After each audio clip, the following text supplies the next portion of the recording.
ये जितने मौलवी होते हैं सारे के सारे हवसी होते हैं। ये जितने मौलवी होते हैं इन्हें कुछ नहीं, इनकी नज़रें केवल और केवल गंदी होती हैं।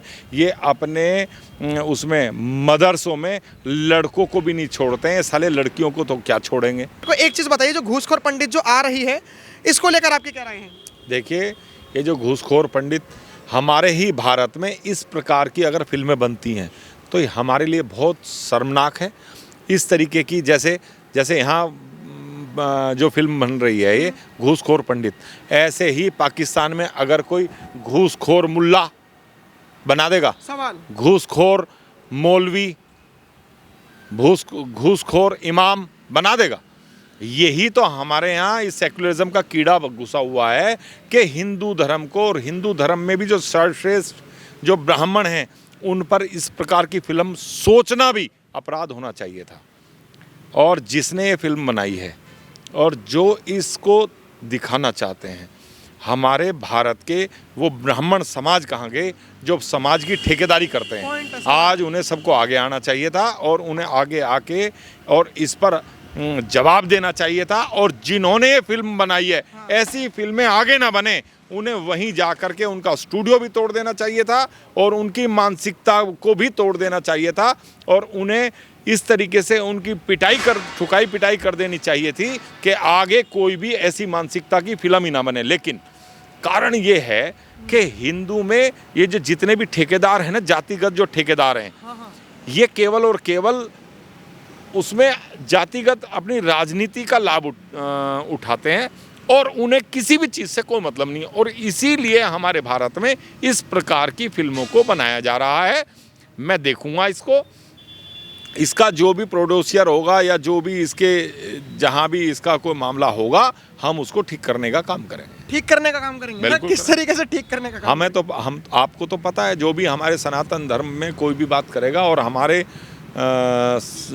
यहाँ ब्राह्मणों को, हमारी जितनी भी 36 बिरादरी हैं वो श्रेष्ठ मानने का काम करती है और हम हमारे लिए पूजनीय हैं। जो हमारे लिए पूजा करते हैं, जो हमारे मंदिरों में हमारे भगवानों की विधिवत समय पर पूजा करके और सनातन धर्म के प्रति जागरूक करने का जो ब्राह्मण समाज कार्य करता है, हम उनका विशेष सम्मान करते हैं। और अगर कोई ऐसी फिल्में बनाता है तो उन्हें भी ठीक करने का काम हम लोग करेंगे और ठीक भी इस प्रकार करेंगे कि सालों की 7 पुश्तें याद रखेंगे। आप जितने भी व्यूअर्स देख रहे हो @मनोज वाजपेयी और जितने भी तमाम इसके प्रोड्यूसर वगैरह हैं, उनको ये वीडियो टैग करें, क्योंकि देखिए ये बहुत सेंसिटिव मुद्दा है जो घूसखोर जो पंडित बोला गया है। अच्छा, आपने एक चीज़ सुनी होगी सर कि हवस का पुजारी, ये कोई वो शब्द नहीं था लेकिन लोगों ने बनाया। हवस एक उर्दू शब्द है, हवस का पुजारी, लेकिन आज तक किसी ने हिंदू शब्द है। हाँ, और हवस का मौलवी किसी ने नहीं कहा, हवस का पादरी किसी ने नहीं कहा, तो मतलब हवस का पुजारी ही क्यों हुआ? मतलब ये सोचने वाला विषय है। देखिए, हमारे सनातन धर्म को घात करने के लिए पहले से ये काम चल रहा है। हाँ। आप देखिए, बॉम्बे में जो फिल्म इंडस्ट्री थी उस पर सब पे दाऊद का कब्जा था। हाँ। और सारे मुसलमानों का कब्जा था। लेकिन वो धीरे धीरे जब से मोदी जी आए हैं, जब से वो ठीक हुआ है और हिंदू भी जागरूक हुआ है, इसलिए वो ठीक हुआ है। लेकिन मैं कह रहा हूँ, ये जितने मौलवी होते हैं सारे के सारे हवसी होते हैं। ये जितने मौलवी होते हैं इन्हें कुछ नहीं, इनकी नज़रें केवल और केवल गंदी होती हैं। ये अपने उसमें मदरसों में लड़कों को भी नहीं छोड़ते हैं, साले लड़कियों को तो क्या छोड़ेंगे। आप ये समझना, आपने देखी होंगी अनेक घटनाएं, देखी होंगी में कितनी सारी अनेकों घटनाएं। आप सर्च कर लेना, आपको पता लग जाएगा। ये जितने मस्जिद और मदरसों में बैठे हुए इनके ठेकेदार हैं ना, जो दाढ़ी लंबी साले दाढ़ी बढ़ा करके और बकरे जैसा मुंह करते हैं, ये सारे के सारे हवसी हैं। ये केवल और केवल चलने का काम करते हैं।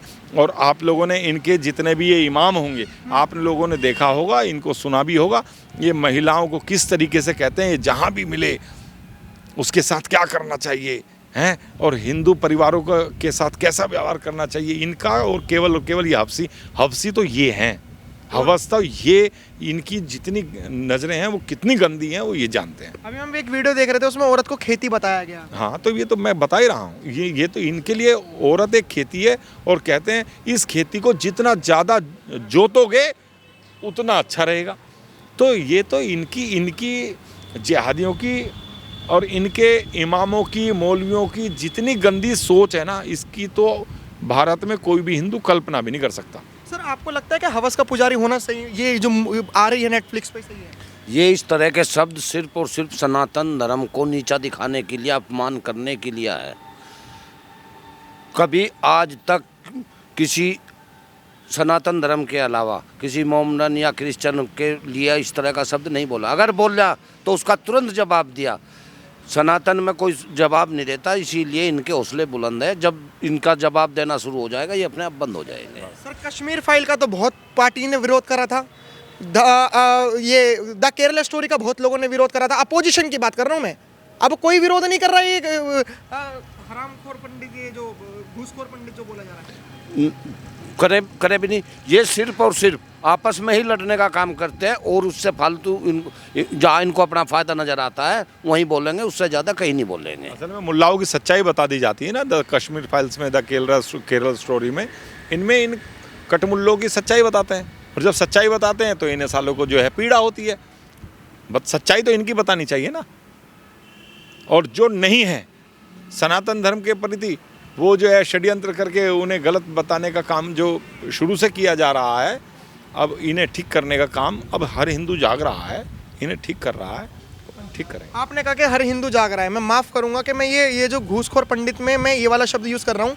लोग कह रहे हैं कि जो बीजेपी, लोग कह रहे हैं कि बीजेपी के आने के बाद हिंदू जागा। आप तो 25 वर्ष से काम कर रहे हो, क्योंकि आपके अंदर तो एक विचारधारा है हिंदुत्व के प्रति। लेकिन जो लोग कहते हैं कि बीजेपी के आने के बाद हिंदू जागा, यूजीसी लाने के बाद उसने तो हिंदू को तोड़ दिया, तो हिंदू कैसे जाग रहा है? बल्कि हिंदुओं की आंखें खुल रही है, वो अपोजिशन को पसंद नहीं, बीजेपी के आने के बाद हिंदू नहीं जागा है। अच्छा। ये गलत है। हम 25 वर्षों से कार्य कर रहे हैं। पहले इन जिहादियों की संख्या कम थी। जिस प्रकार इन जिहादियों की संख्या बढ़ती जा रही है, और बढ़ती हुई जनसंख्या इनकी जहाँ भी बढ़ रही है, वहीं हिंदू प्रताड़ित हो रहा है। और जहाँ प्रताड़ित हो रहा है, जहाँ उसकी बेटी को भगाया जा रहा है, या उसके बच्चों को मारा जा रहा है, या उसका घर पलायन कराया जा रहा है, तो वहाँ से हिंदू वो जो है जब पलायन करता है तो वो आगे जाके जागरूकता फैलाता है। तो वो जागरूकता वो वाली है, जो भी मुसलमानों से प्रताड़ित होगा वो फिर जागरूक होकर के कार्य करता है। तो इसलिए जागरूकता आ रही है। जागरूकता भाजपा नहीं कर रही है। भाजपा तो जितने भी लाभ हैं सारे के सारे मुसलमानों को पहुंचा रही है। अभी 5400 करोड़ रुपए माइनॉरिटीज को दिए हैं। बताओ क्या तरीका है? 5200 करोड़ रुपए पहले दिए, 200 करोड़ बढ़ा दिए। क्यों दिए हैं? वो एक भी वोट नहीं इन्हें देते हैं, और ये जो है उन्हें पैसा भी देते हैं, सारे जितनी भी सरकारी सुविधाओं का लाभ है वो उन्हें पहुंचाते हैं, लेकिन उसके बावजूद भी ये वोट तो उनको देते नहीं सही है। बात। हम लोगों ने बूथ स्तर तक की जानकारियां उच्च स्तर के भाजपा के जितने भी नेता हैं सबको पता थी, टीवी में भी दिखाया गया।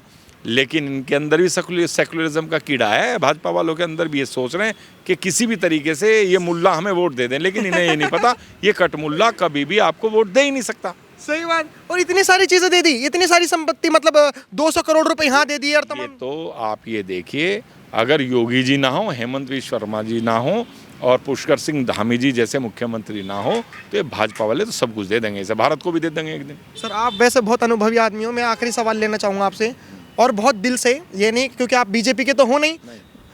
क्या सच्ची में जो सोशल मीडिया पर चल रहा है, जो लोग अनुमान लगा रहे हैं कि बीजेपी वाले योगी जी का पत्ता साफ करने की फिराक में है, ये सच है? ये जो योगी जी सी का जो बिल लाए हैं, ये केवल और केवल क्योंकि योगी जी जो है इस समय पूरे देश के हिंदू ये चाहते हैं कि योगी जी जो है प्रधानमंत्री बने।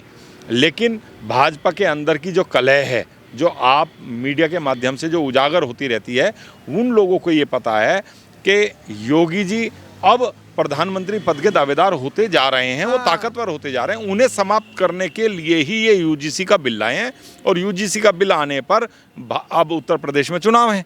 अब ये हार जाएंगे तो मुख्यमंत्री योगी जी बनेंगे नहीं, तो प्रधानमंत्री का जो है सपना फिर कोई देखेगा नहीं। इनका ये सच है, और इसी काम को करने के लिए इन लोगों ने यूजीसी का बिल लाए हैं, और ये जो है योगी जी को समाप्त करने का कार्य कर रहे हैं। लेकिन इन्हें ये नहीं पता है, जिस प्रकार मोदी जी की अपनी एक छवि थी, आज उसी प्रकार योगी जी की अपनी एक इतनी कट्टरवादी हिंदुत्ववादी छवि बन चुकी है कि पूरे देश के हिंदू उन्हें प्रधानमंत्री देखना चाहते हैं, और वो प्रधानमंत्री बनेंगे। जो उनकी राह में रोड आएंगे वो जो है समाप्त होते चले जाएंगे। आपकी बातों में ना एक ट्विस्ट दिखा। आपने कहा कि ये जो 2027 के इलेक्शन है ये हार जाएंगे, तो योगी जी तो अपने आप मुख्यमंत्री रहेंगे नहीं। जब वो हार जाएंगे तो प्रधानमंत्री कैसे बनेंगे? लेकिन लोग सवाल कर रहे हैं भाजपा वाले ही योगी जी से कि देखो ये ना नैरेटिव फैलाया जा रहा है, ऐसा कुछ नहीं है, कोई भला अपनी सरकार को कैसे कोई राज्य में हरवा सकता है। ये सबसे बड़ा सवाल है। देखिए, ये कुछ भी कर सकते हैं, ये बढ़ते हुए आदमी को कहीं भी गिरा सकते हैं, किसी भी हद तक जा सकते हैं, लेकिन इन्हें हर नेता को अपनी गद्दी सुरक्षित रखनी है। अब वहाँ प्रधानमंत्री की गद्दी पर मोदी जी के बाद कौन बैठे, सब अपनी चिंता कर रहे हैं। ये वो उन्हें देश की चिंता नहीं है, उन्हें सनातन की चिंता नहीं है, उन्हें चिंता अपनी केवल सीट की है कि हम प्रधानमंत्री बन जाएं। अरे उन्हें ये नहीं पता है, अगर योगी जी उत्तर प्रदेश से हार जाते हैं तो तुम पूरे देश से हार जाओगे, ये ध्यान रखना। सही बात। फिलहाल आपने इनकी जो राय सुनी, आपकी क्या राय है कमेंट में जरूर बताइएगा। लेकिन एक सबसे बड़ा ट्विस्ट ये देखने को मिला कि उत्तर प्रदेश की चाहे जनता हो, चाहे ऑर्गेनाइजेशंस हो, कोई भाजपा के लिए काम नहीं कर रही है। अगर वो हिंदुत्व के लिए काम कर रही है तो कहीं ना कहीं वो अपना नेता योगी जी को देख रही है, ना कि केशव प्रसाद मौर्य को। सर मेरा बस एक आखिरी चीज़ और है कि मुख्यमंत्री अगर 2027 में फिर से चुना जाए तो आप मुख्यमंत्री के 2 दावेदार दिख रहे हैं, जो भाजपा के प्रति केशव प्रसाद मौर्य जा रहे हैं और कुछ लोगों के प्रति योगी जी जा रहे हैं। तो आप केशव प्रसाद मौर्य और योगी जी में से किसको चुनेंगे आप? कैसी बात कर रहे हैं? योगी जी के तो 50% नीचे भी केशव प्रसाद मौर्य नहीं है। केशव प्रसाद मौर्य हैं क्या भाई? आपने कहा है क्या? क्या शंकराचार्य जी कह रहे हैं कि योगी शंकराचार्य जी तो राजनीति का शिकार हुए हैं, उन्हें कुछ नहीं पता है। योगी जी ही मुख्यमंत्री बनने योग्य हैं और योगी जी ही प्रधानमंत्री बनेंगे, ये ध्यान रखना आप। ठीक है, फिलहाल आप कह रहे हैं रखते कमेंट में जरूर बताएं। देखते रहिए हमारा चैनल। धन्यवाद। जय हिंद।